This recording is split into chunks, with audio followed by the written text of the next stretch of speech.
A graça nos basta.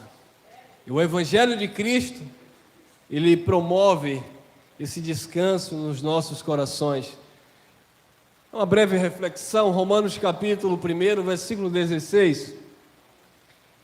Olha o que escreveu o apóstolo Paulo à igreja lá de Roma, ou lá em Roma.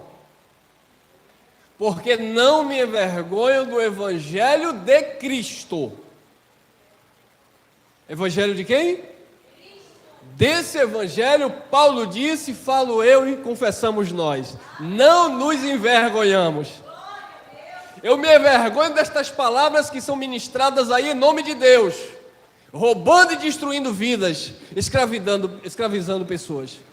Mas o Evangelho de Cristo, do Evangelho de Cristo, eu não me envergonho. Por que, Paulo? Por que, irmão Elcio?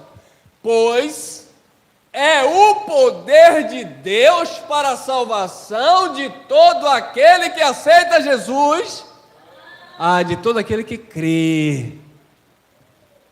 Então o Evangelho de Cristo é o poder de Deus para a salvação de todo aquele que crê.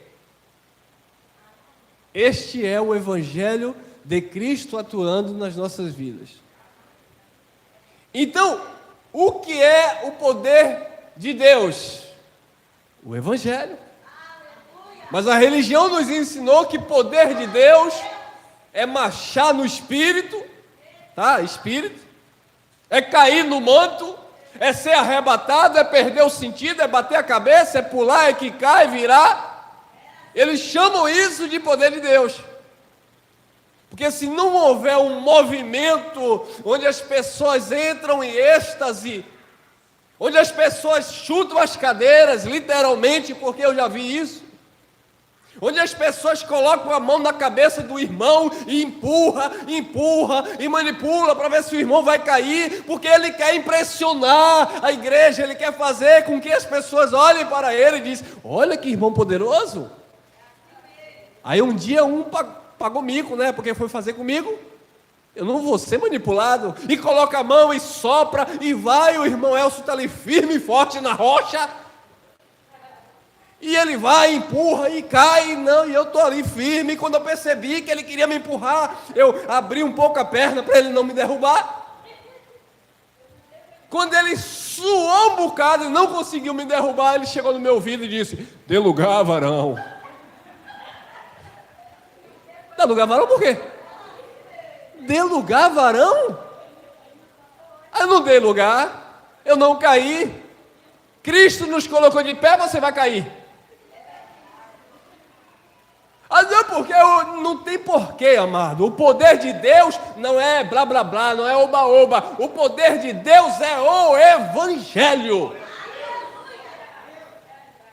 Irmão, mas é só isso? Só isso? Um Evangelho que salvou a tua alma, um Evangelho que já te confirmou em Cristo perfeito, um Evangelho que garante que o Espírito habita em você, um Evangelho que diz que nós somos unidos no Senhor. Isso não basta, a sua graça nos basta, irmão. Eu quero mais o que, irmão? Então deste Evangelho que é de Cristo, eu não me envergonho, pois é o poder de Deus para a salvação de todo aquele que crê. Primeiro do judeu, visto que a palavra foi direcionada primeiramente para eles, e também do grego, ou seja, gentios. Então o Evangelho é o poder de Deus para a salvação de todo aquele que crê, primeiro do judeu e também do grego. Agora, interessante, amados, que quando nós lemos isso aqui, as pessoas não sentem Deus. Eu falo religioso, Aquele que está mal acostumado com as tradições, com os dogmas. Você lê uma palavra dessa, olha que palavra maravilhosa, irmão. A gente poderia passar a manhã toda só destrinchando isso aqui. Olha que bênção, porque não me envergonho do Evangelho de Cristo. E para falar do Evangelho de Cristo aqui, abrimos aqui um horizonte de coisas, de palavras, de revelação. Mas as pessoas leem isso aqui, irmão, não teve nenhum labachúria? Irmão, eu queria ver o poder, é só ler assim.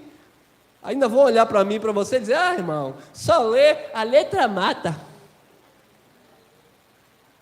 Irmão, você estudou demais, a letra mata. Não sabendo ele que a letra, no contexto lá que Paulo fala, é a lei de Moisés, que era um ministério de condenação e morte. A letra que matava não era o evangelho revelado, era a lei na pedra. A letra que matava não era a revelação, o poder de Deus em Jesus Cristo, não. Eram as obras, as oblações, os costumes, a sentença, a justiça da lei. 17. Porque nele, no evangelho, se descobre ou fica em mistério? Se descobre. Então Deus não é um Deus de mistério. Deus de mistério, não. Deus era de mistério no antigo pacto, porque ele ainda não tinha se revelado na pessoa do Cristo. Mas quando Cristo chegou, ele veio justamente manifestar Deus, o caráter de Deus. Filipe disse, mostra-nos o Pai, que basta. Ele disse, Filipe, eu estou há tanto tempo convosco, que você ainda quer ver quem é o Pai? Quando você vê a mim, Filipe, olha o que Jesus já estava entre linhas falando para Filipe, lá no antigo pacto, no cumprimento da lei. Quando você vê a mim, Filipe, você vê o Pai que me enviou, porque o Pai está em mim. Ou seja, Filipe, não é para você olhar para esse envelope, não, Filipe. Não é para você olhar para esse homem de Nazaré, não, Filipe. Não é para você olhar para o filho de Maria, não, Filipe. Filipe.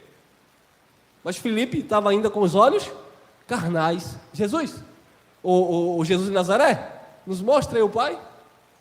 Filipe, quando você vê a mim, Filipe, você vê o Pai. Porque Jesus de Nazaré era apenas um envelope, porque o Pai estava nele, o Espírito eterno estava nele. Deus estava por isso que ele chama Deus Emanuel, Deus no homem. Jesus de Nazaré não era eterno, ele morreu. Jesus de Nazaré era carne. O eterno era quem estava habitando nele, o Espírito. Quando ele está na cruz, para ele de fato desfalecer, morrer, a sua carne morrer, ele teve que se despir ali de toda a sua divindade e dizer ao Pai, eu entrego o meu Espírito, porque se ele não entrega, não morre. E ao terceiro dia ele ressuscita com aquele corpo regenerado, mas para dar testemunho que ele havia ressuscitado dentre os mortos. A religião está achando que nós, como filhos de Deus, iremos ressuscitar como Jesus ressuscitou no sentido literal da coisa. Não, irmão. Jesus só ressuscitou com aquele corpo ali ainda físico, né? Apesar de atravessar paredes, mas ainda físico, que Tomé tocava nele. Ele só ressuscitou daquela forma porque ele tinha que dar testemunho de que ele era o ungido, o Messias. Mas quando ele vai para o céu, aquela carne não vai com ele. É claro que os anjos, as mulheres viram ele subindo, mas carne e sangue não vai, fica na terra. E como Jesus foi, irmão? Jesus era Deus, irmão. Ele é o próprio Deus. Porque nele, no Evangelho, se descobre a justiça de Deus de fé em fé, como está escrito, mas o justo viverá pela fé. Pela fé em quem? Em Cristo. Não é pela minha própria fé. Não, o justo viverá da fé. Então eu posso aqui, irmão, se o pastor orar por esse lenço, eu levo esse lenço para casa, porque está escrito que o justo viverá da fé. Então esse lenço agora, ele é místico, porque o Senhor orou. Não é essa fé, não é essa coisa carnal, mecânica, religiosa, não. É fé naquilo que Jesus fez na cruz. É fé na obra redentora de Cristo. O justo viverá da fé ou pela fé naquilo que o Pai fez na pessoa de Cristo, e não naquilo que eu faço em nome de Jesus, porque se eu... Infelizmente é isso que acontece, as pessoas manipulam em nome de Jesus, e leva vassoura, e leva rosa, e leva lenço, e leva água, leva sabonete, mas tudo em nome de Jesus. Isso é uma manipulação. A nossa fé, ela precisa estar centralizada naquilo que Cristo é, naquilo que Deus fez na pessoa de Cristo, o Evangelho, porque nele, no Evangelho, se descobre, não está oculto, se descobre a justiça de Deus, de fé em fé, como está escrito, mas o justo viverá pela fé. Romanos 10:4, eu não coloquei aqui, diz que o fim da lei é Cristo, para a justiça de todo aquele que nele crê. Quando você se sente na obrigação de cumprir ritos da lei, você nunca se vê em Cristo, você está ainda em Moisés. E quando você está em Moisés, você tem que praticar as obras dos judeus, porque a lei foi dada para os judeus.